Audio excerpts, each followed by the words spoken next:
शलाकया चक्षुरुन्मिलितं येन तस्मै श्रीगुरवे नमः।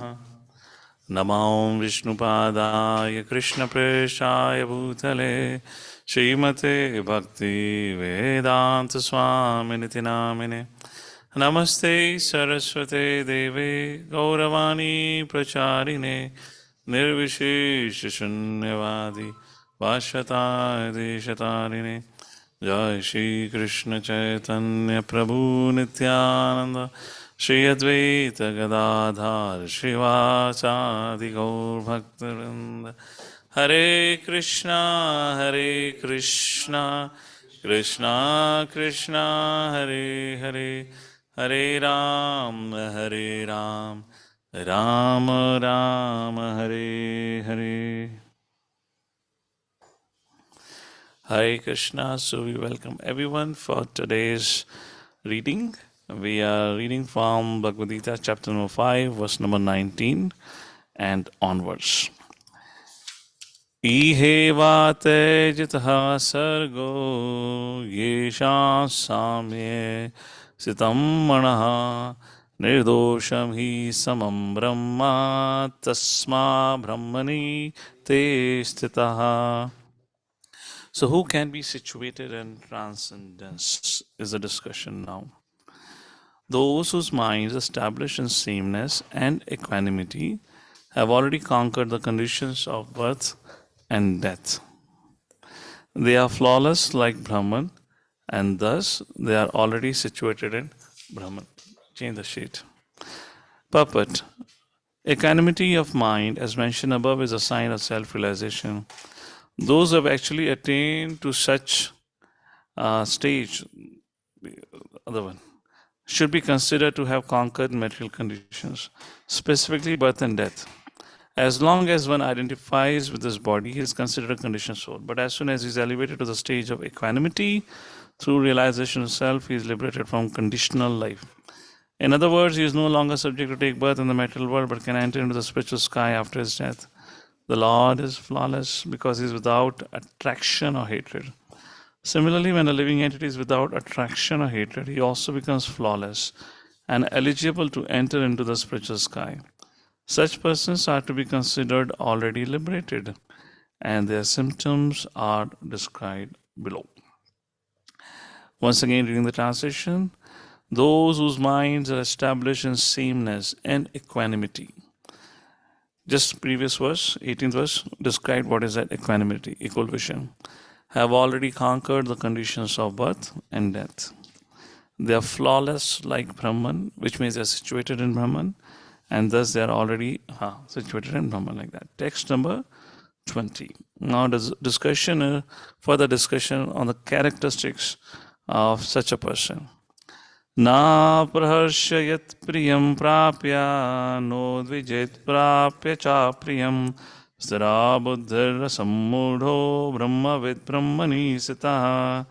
A person who neither rejoices upon achieving something pleasant nor laments upon obtaining something unpleasant, who is self-intelligent, who is unbewildered, and who knows the science of God, is already situated in transcendence. This is a very high platform. So if I have to ask you a question, Arjuna, after hearing Bhagavad Gita, was he situated in transcendence? Yes or no? Quick answer. So those of you online, say yes. Give me a hand, raise your hand. Those of you say no, he was not situated in transcendence, lower your hand down.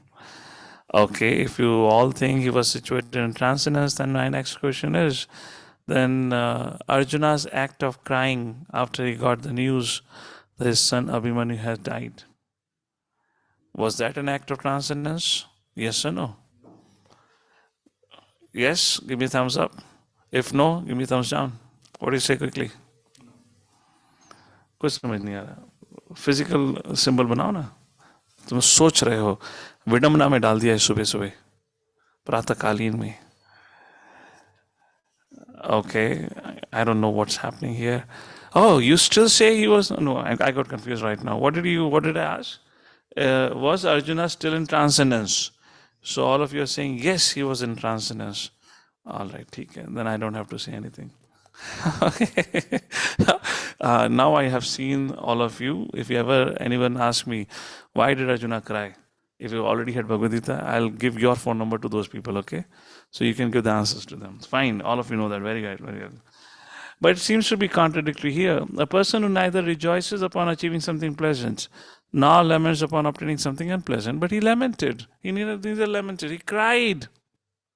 And you're still saying he was in transcendence. Seems like an outcome of blind faith. You are having a blind faith. I mean, if you see technically it's that way, but I understand you all know the reason. Prabhupada explains that. Who is self-intelligent, who is unbewildered, who knows the science of God is already situated in transcendence. Let's take a look at the purport.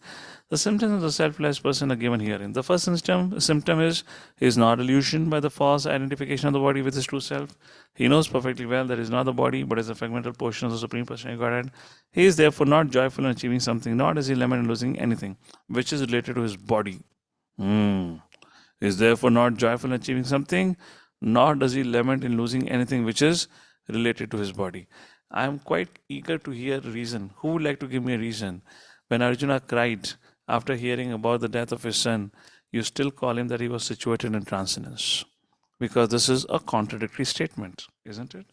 Prabhupada says he is therefore not joyful in achieving something, nor does he lament in losing anything which is related to his body. And Arjuna lost Abhimanyu and he cried. Who would like to answer? How was he still situated in transcendence? Please go ahead and raise your hand. Okay, till the time you think, I'll read the rest of the purport because time is less. This steadiness of mind is called sthira buddhi or self-intelligence. He is therefore never bewildered by mistaking the gross body for the soul, nor does he accept the body as permanent and disregard the existence of the soul. This knowledge elevates him to the station of knowing the complete science of the absolute truth, namely Brahman, Paramatma, and Bhagavan. He thus knows his constitutional position perfectly well without falsely trying to become one with the Supreme in all aspects. This is called Brahman realization or self-realization. Such steady consciousness is called as Krishna consciousness. It is mentioned in the word, he is asamudho, which means who is unbewildered. So, who would like to give an answer for this? How Arjuna was, you just have to give me one line answer. Huh? This is not, I don't need a paragraph because time is short. Just give a one line answer. How Arjuna was still situated in transcendence. One line answer. Okay, Mother Sangeeta, let's hear from you. Unmute yourself. Hey, sound enable karo wahan se? Speaker pe? I'm not able to hear anything. If the person is speaking. Okay, yeah. It's enabled. Okay. Mother Sangeeta, you had something to say? Your hand is up. Can't hear you. Mother Vedavani, go ahead. You had something to say? Hi, Krishna. Yes, you have to be Prabhuji, quick. We don't have time for all these pauses. Super fast. He was situated in transcendence because he continued to perform his duty irrespective of whatever happened. Hare Krishna. Text number 21. You all got the answer. Vayyaspasheshu saktatma vindati atmani yasukam sa brahma yoga yuktatma sukam akshayam ashnute. So being situated in transcendence doesn't mean the person give up on his emotions.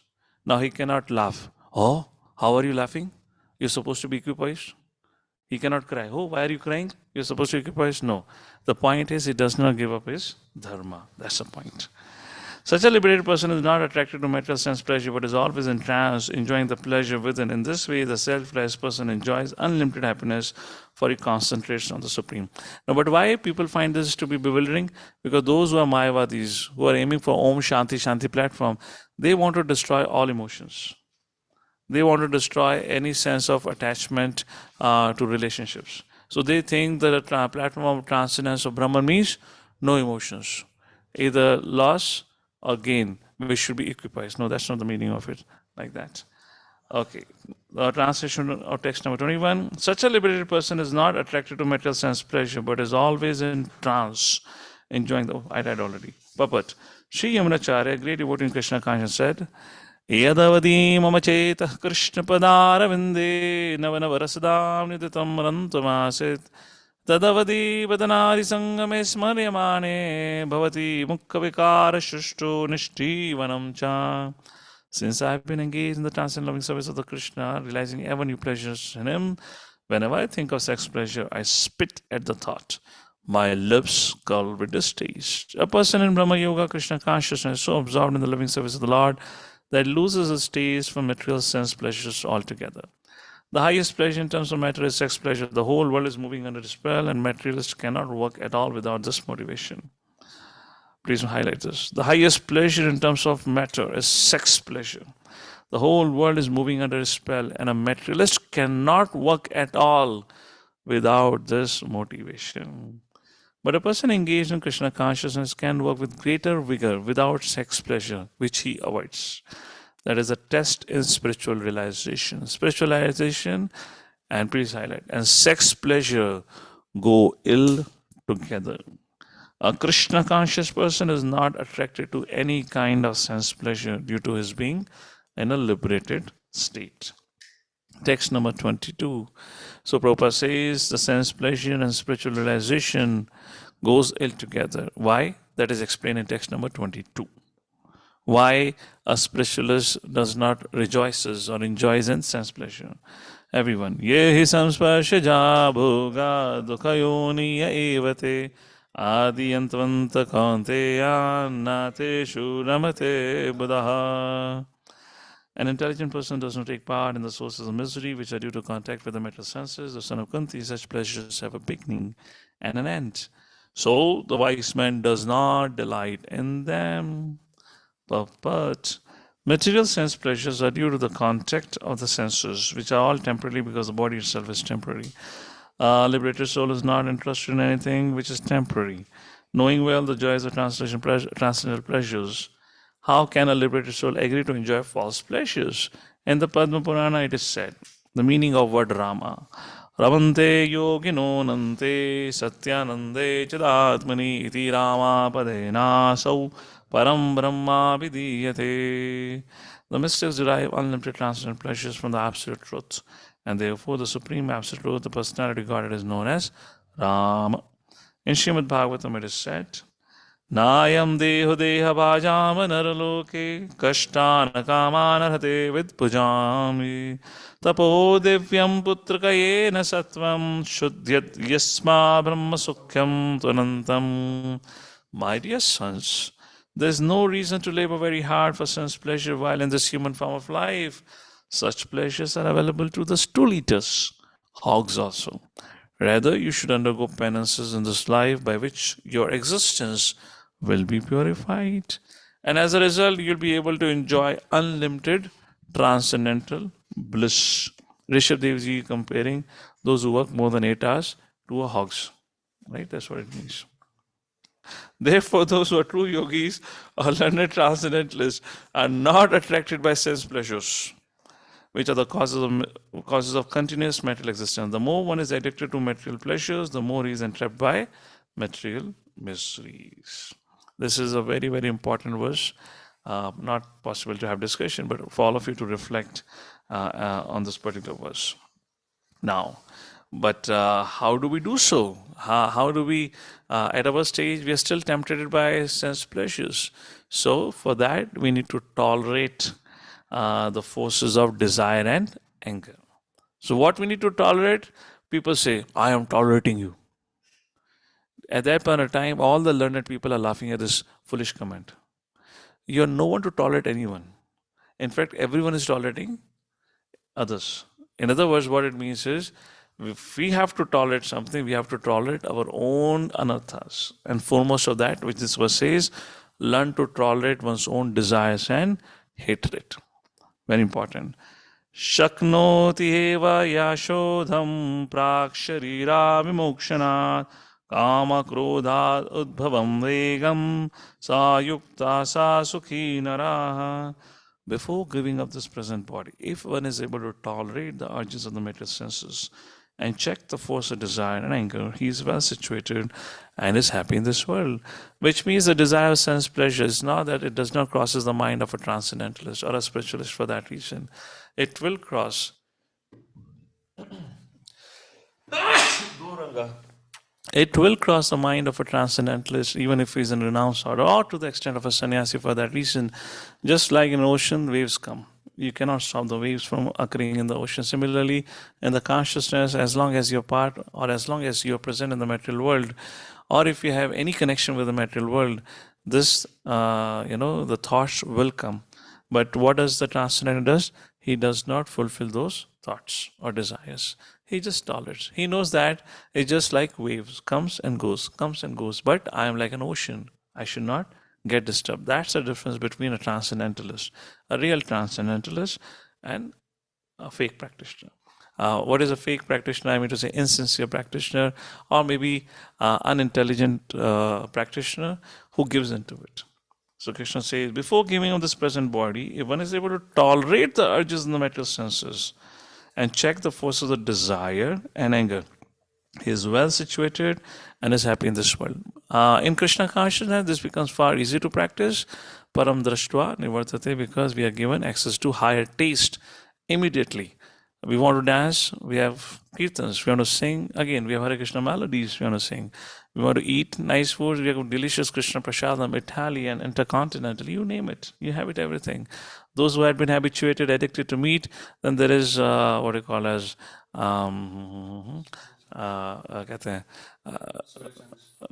okay, that's an Indian version, soya chunks, but something similar in a vegetarian diet. They call it not tofu in America. There's something called as Krishna Chandra Prabhu. You know that? What is it? Unmute yourself. I'm forgetting the name. Is it pates, Prabhu? No, there was something else. वो wheat आटे का बनता है.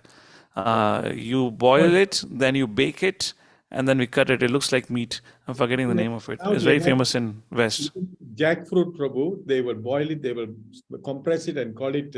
Yeah, but the food, that item is called something. Okay, I'm missing it out. Maybe somebody messaged. No, not cutlet. Not cutlet. there is this equivalent in America that they do it. They make it from the wheat, atta se banta hai. So anyways, what I was saying, so there is everything for our taste buds for that reason. Just like we just recently answered a question, onion and garlic replacement is celery. So which means everything is possible in Krishna consciousness. You don't have to give it, you just have to accept the different activities for that. That's all. So, puppet. If one wants to make steady progress on the path of self-realization, he must try to control the forces of the material senses. There are the forces of talk, forces of anger, forces of mind, forces of the stomach, forces of the genitals. Vacho vegam, manasakrodha vegam, jiva vegam, udar, upashta vegam. Prabhupada is quoting here. And the foremost forces of the tongue. One is able to control the forces of all these different senses in the mind is called as Goswami. Such Goswami live strictly controlled lives and forego altogether the forces of the senses. Material desires, when unsatiated, generate anger, and thus the mind and eyes and chest becomes agitated. Therefore, one must practice to control them before one gives us this material body. One who can do this is understood to be a self-realized and thus happy in the state of self-realization. It is the duty of the transcendentalist to try strenuously to control desire and anger. Please highlight. It is a duty. This is a whole purport is very important. This is something what we needed at our present condition. It is the duty of the transcendentalist to try strenuously, regardless of how difficult it is, to control desire and anger. Text number 24. How to tolerate?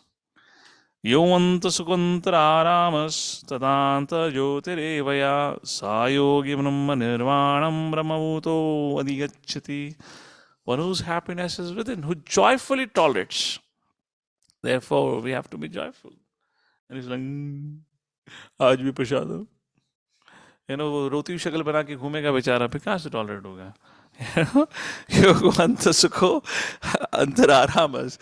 One whose happiness is within, who's active and rejoices within, whose aim is inward, is actually the perfect mystic. He is liberated in the supreme, ultimately attains the supreme. But unless one is able to relish happiness from within, how can one retire from the external engagements meant for deriving superficial happiness? A liberated person enjoys happiness by factual experience. He can therefore sit silently at any place and enjoy the activities of life from within. Such a liberated person no longer desires external material happiness. This state is called Brahma Bhuta, attaining which one is assured of going back home, back to Godhead. I was once distributing a book, and while showing this book to one gentleman, I just happened to randomly open this particular verse. I said, "Read," and he read. One whose happiness is within, who's active and rejoices within, and whose aim is inward is actually the perfect mystic. He is liberated in the Supreme, ultimately attains the Supreme. And he said, "Wow, I can immediately identify with this verse." And I was surprised. How do you identify? This is not about you. Bola, no, this is my state of consciousness. Really? When do you experience this? बोला जब 2 pack चढ़ा लेता हूँ ना, मैं भी ऐसे ही बैठता हूँ शांति से. No, this is not what Bhagavad Gita is talking about. Wait a second, let's move forward. Text number 25. Lavante brahma nirvanam rishya kshina kalmashaha chinnadvaida yatatmana sarva bhuta hite rataha. Those are beyond the dualities that arise from doubts, whose minds are engaged within, who are always busy working for the welfare of all living beings, and who are free from all sins, achieve liberation. This is one of the very important words, which characterizes ISKCON activities or devotees' life, whose minds are engaged within, which means which you can say chanting activity, who are always busy working for the welfare of all living beings, like Food for Life program, book distribution, sharing the message of Bhagavad Gita, who are free from all the sins, following 4 regular principles, achieve liberation. Simply, that's just very simple. This is what Prabhupada gave us. Purport. Only a person who is fully in Krishna consciousness can be said to be engaged in welfare work for all living entities. When a person is actually in the knowledge that Krishna is the fountain of everything, then when he acts in that spirit, he acts for everyone. The sufferings of humanity are due to forgetfulness of Krishna as the supreme enjoyer, the supreme proprietor, and the supreme friend. Therefore, to act to revive this consciousness within the entire human society is the highest welfare work. One cannot be engaged in such first-class welfare work without being liberated in the Supreme. A Krishna-conscious person has no doubt about the supremacy of Krishna. He has no doubt because he is completely freed from all sins. This is a state of divine love. A person engaged... a person engaged only in ministering to the physical welfare of human society cannot factually help anyone, which means only doing, food distribution, cloth distribution, etc. Temporary relief of the external body and the mind is not satisfactory. The real cause of one's difficulty in the hard struggle of life may be found in one's forgetfulness of his relationship with the Supreme Lord. When a man is fully conscious of his relationship with Krishna, he is actually a liberated soul, although he may be in the material tabernacle. When a man is fully conscious of his relationship with Krishna, he is actually a liberated soul, although he may be in the material tabernacle. Very, very important point. Anyways, we'll move forward now. Text number 26. Now, when would they attain such a situation? This is being described now. Kama krodha vimuktanam yatinam yatachesasam abhito brahma nirvanam vartate viditatmanam. Very simple Sanskrit if you take a look at it. Kama krodha vimuktanam, freed from kama and krodha. Yatinam yata chetasam. When chetasam becomes fixed, free from kama and krodha, what happens? Abhito brahma nirvanam. That's the time you attain back to home, back to Godhead. Vartate vidita atmanam. Those who are free from anger and all material desires, who are self-realized, self-disciplined, constantly endeavoring for perfection, are assured of liberation in the very near future. So, how to become free of kama and krodha is the focus of Prabhupada's purport. Please highlight it. Very, very important purport. Purport. Yatpada pankaja palas vilasa bhaktya karmashayan gratitam udgrantyanti santaha tadvanna riktamatayo yatoyo piruddha shruto ganasamaranam bhajavasudevam.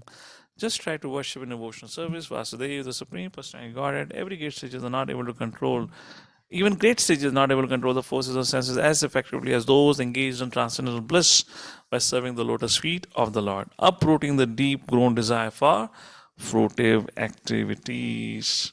In the conditioned soul, the desire to enjoy the results of work is so deep-rooted that it is very difficult even for the great sages to control such desires, despite great endeavors. Please mark it. This is a genuine problem. It's not that overnight will be freed from it. A devotee who is constantly engaged in service, perfect in self-realization, can attain liberation in the Supreme. Owing to his complete knowledge and self-realization, he always remains in trance. To cite an analogous example, Darshana dhyana samsparshair masya kurma vihangamaha swani apatyani pushnanti tataham api padmaja. By vision, by meditation, by touch, only do the fish, the tortoise, and the birds maintain their offspring. Similarly, do I also, O Padmaja? The fish brings up its offering simply by looking at them. The tortoise simply by meditation. The eggs of the tortoise are laid on land, and the tortoise meditates on the eggs while in the water. Similarly, devotee in Krishna consciousness, although far away from the Lord's abode, can elevate himself to that abode simply by thinking of him constantly. By engagement in Krishna consciousness, he does not feel the pangs of material miseries. This state of life is called Brahma Nirvana, or the absence of material miseries, due to being constantly immersed in the Supreme. Now, text number 27-28, Krishna says, same state can also be attained by performing Ashtanga Yoga. And these two verses form the basis of the next chapter. Sparshan karatva bhayam chakshu chaivantare brubhu pranapano samo kritva nasabhyantacharino yatindriya mano buddhi munirmoksha panayanaha vigitecha bhaya krodho yasada mukta eva. Shutting out all external sense objects, keeping the eyes, vision concentrated within the two eyebrows, suspending the inward and outward breath within the nostril, and thus controlling the mind, sense, intelligence. The transcendentalist, aiming at liberation, becomes free from desire, fear, and anger. One is always in the state is certainly liberated. How many going to try it? Shut down all external sense objects. Eyes and vision concentrated briefly on the two eyebrows. Suspend the inward and outward breath within the nostril. Calculated breath. And thus controlling the mind, senses, intelligence. Transcendentalist aiming at liberation becomes free from desire, fear, and anger. You can do this, or you can chant Hare Krishna. What seems easy? Well, you have to try this, then you'll understand how difficult it is. All right. So we'll not read the purport, we'll go to the next. For this purport, we'll have the discussion anyways coming in the 6th chapter, all right? Now, text number 29, where Krishna concludes, my great friend and my dear friend, which means this is a verse where you want to say, who is my greatest friend? Who is my dearest friend? This verse answers. Everyone is looking for a friend. Now Krishna says, who is your greatest friend? Bhoktaram, everyone loudly. Bhoktaram, yagatapasam, sarvaloka maheshwaram, svidam sarvabhutanam, gyantva mam shanti machati. A person in full consciousness of me, knowing me to be the ultimate beneficiary of all sacrifices, austerities, the Lord of all planets and demigods, and the benefactor and well-wisher of all living entities, attains peace from the pangs of material miseries. Purports. The conditioned souls within the clutches of the illusionary energy are all actions to attain peace in the material, but they do not know the formula for peace, which is explained in this part of the Bhagavad Gita. The greatest peace formula is simply this: Lord Krishna is a beneficiary in all human activities. Man should offer everything to the transcendental service of the Lord because he is the proprietor of all planets and the demigods thereon. No one is greater than he. He is greater than the greatest of the demigods, Lord Shiva and Lord Brahma. In the Vedas, the Supreme Brahman is described as Tam Ishwaranam Paramam Maheshwaram. Under the spell of illusion, living entities are trying to be lords of all they serve, but actually they are dominated by the material energy of the Lord. The Lord is the master of the material nature, and thus conditioned souls are under the stringent rules of material nature. Unless one understands these bare facts, it is not possible to achieve peace in the world either, individually or collectively. This is the sense of Krishna consciousness. Lord Krishna is the supreme predominator, and all living entities, including the great demigods, are his subordinates. One can attain perfect peace only in complete Krishna consciousness. Now, Prabhupada gives a summary of the 5th chapter. The 5th chapter is a practical explanation of Krishna consciousness, generally known as Karma Yoga. The question of mental speculation as to how Karma Yoga can give liberation is answered herewith. To work in Krishna consciousness is to work with the complete knowledge of the Lord as the predominator, Ishvara. Such work is not different from transcendental knowledge. Direct Krishna consciousness is Bhakti Yoga, And Jnana Yoga is the path leading to Bhakti Yoga. Krishna consciousness means to work in full knowledge of one's relationship with the Supreme Absolute. And the perfection of this consciousness is full knowledge of Krishna, or the Supreme Personality of Godhead. It's very interesting. I mean, why Prabhupada have to write this extra thing? Prabhupada says, is full knowledge of Krishna, or the Supreme Personality of Godhead. Now, we are about to complete the 5th chapter today. How many of you would say, if rough estimation, how many times Prabhupada would have repeated Krishna, Supreme Personality of Godhead? 100? Okay, let's have a number. 10 times? How many say more than that? 50 times? How many say more than 50? 100 times? Easily more than 100 times. You take any purport, you can go and do the Veda base. Now you may ask a question. Let me ask this question to all of you. And we have some time for discussion today. Why Prabhupada is writing again and again, Supreme Personality of Godhead? Pages are getting wasted, right? If you think about it. The space is getting wasted. बोला ना यार एक बार सुन लिया आपने. लोग बोलते ना why repeat? We have heard it once. Any quick thoughts on it? Okay, think in the meantime I'll finish this puppet. Why Prabhupada is अरे बोला ना कृष्णा सुन लिया एक बार बस. व्यास देवी बाबा श्री भगवान वाचा. एक बार बोलने का ना why so many times? Well, take a look at it. Let's finish the puppet. A pure soul is the eternal servant of God as his fragmental part and parcel. He comes in contact with Maya due to the desire to lord over Maya. And that is the cause of his many sufferings. As long as he is in contact with matter, he has to execute work in terms of material necessities. Krishna consciousness, however, brings one into spiritual life even while one is within the jurisdiction of matter. For it is an arousing of spiritual existence by practice in the material world. The more one is advanced, the more, very important line.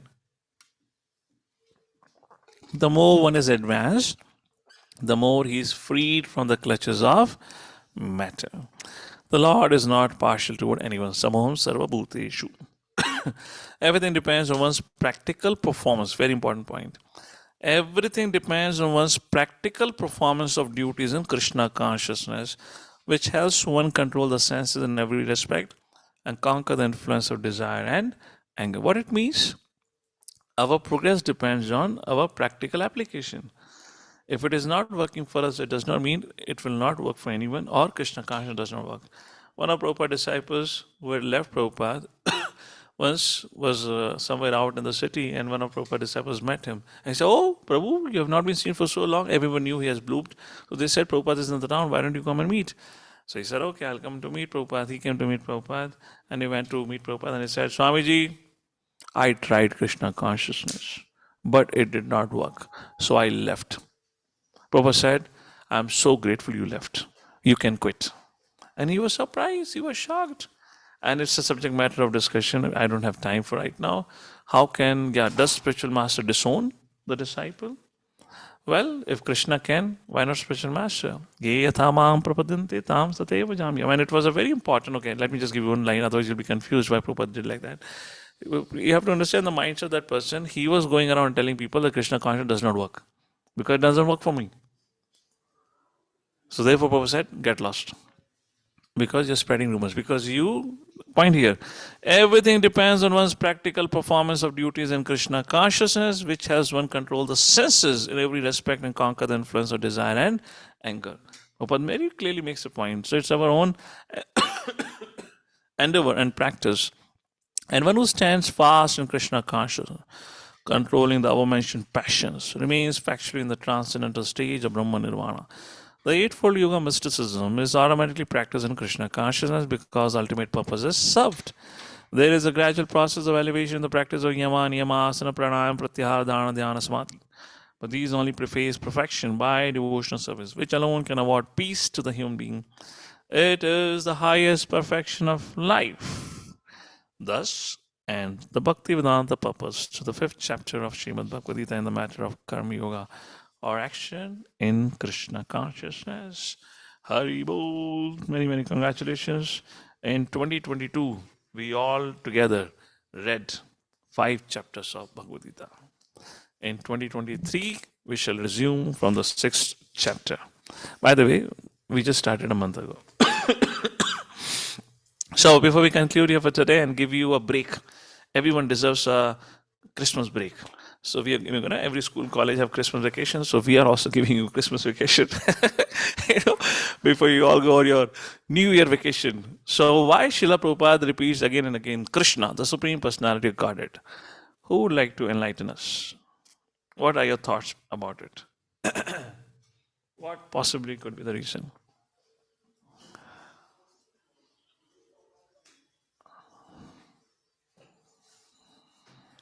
Hare Krishna. Bolo.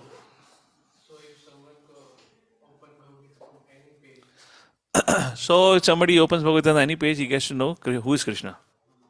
Okay. If somebody opens page for anyone, he knows who is Krishna. Hey, folks, it'll be nice if you can just quickly raise your hand and you can speak up. I don't read messages, huh? So your messages won't make sense to me here. And this would be heard by other devotees later on, so they also get to know the inputs. All right, so it's taking time. So the answer, one of the answer is, as Prabhupada writes, deep-rooted. If you look back in 26th verse, purport, the second paragraph. In the conditioned soul, the desire to enjoy the fruitive results of work is so deep-rooted that it is very difficult even for the great sages to control such desires despite great endeavors. First. Second point, just few verses prior, not today, yesterday we read, the last snare of Maya is, I am God. This is the foremost disease of conditioned living entity. So Prabhupada wants to make sure. Prabhupada is Guru and Acharya. And Acharya's duty is to remind you the truth again. Therefore, Prabhupada wants to get into this head. Krishna is the personality Godhead. रात को सोते हुए बीच रात में 12 बजे कोई कान के नीचे झापा मार के आपको उठाए, पूछे बोलो कृष्णा कौन है, तो तोती की तरह मुंह से निकालना चाहिए, Krishna the supreme personality of God head. That is a success of life. And that is the success of teacher who makes you remember even while you're in deep sleep and somebody slaps you, wakes you up and you ask you, who's Krishna? The answer should only come one thing, the Supreme Personality of Godhead. Then you've got it. All right. With that, thank you very much for all of you for joining in for today's discussion. We shall continue from 6th chapter, probably after the first week of January when I come back here. Hare Krishna. I wish you all one wonderful Happy New Year. Although we don't make this wishes in our Krishna conscious culture, because New Year is not on the 1st. New Year is on some other day. But following the modern trend, wish you a very safe, whatever vacations and safe holiday, whatever it is. Krishna Chandra Prabhu, what's the situation with COVID? I guess you are more closer to China than we are here in Maharashtra, isn't it? Muted. Huh? Mute. I'm mute. You are muted. I can hear you. It's under control in Malaysia, but you see, the Chinese government is not allowing tourists from China to come into Malaysia. No. Can you increase the volume? Or is it full? Can you hear now, Prabhu? Yeah, I can hear. Yeah, the Chinese government themselves are not allowing tourists to enter into China, nor the Chinese government is allowing the Chinese to come out of China. So therefore, which is good. If they so come therefore- out, then the virus will spread right now. Yeah. So Okay. it's under control here. So over there, situations are really bad, huh? In China, it's bad, but Malaysia is just normal. Okay, good. Life Fine, has fine. become normal. A lot of festivals, a lot of what do you call visiting, and So everywhere. everything is open. No issues about right now. No issues, no issues. Correct. Only news headlines are frightening people, by having this and that. All right. So because we are going on yatra, some of them had a concern. Oh, what's going to happen? Any guidelines? मैंने कहा हाँ mask पहन के आओ जो और क्या guideline है. That's the only guideline where a mask can come. All right. So hope things will be okay. Thank you everyone. Jagadguru Srila Prabhupada ki, Srimad Bhagavad Gita ki jai.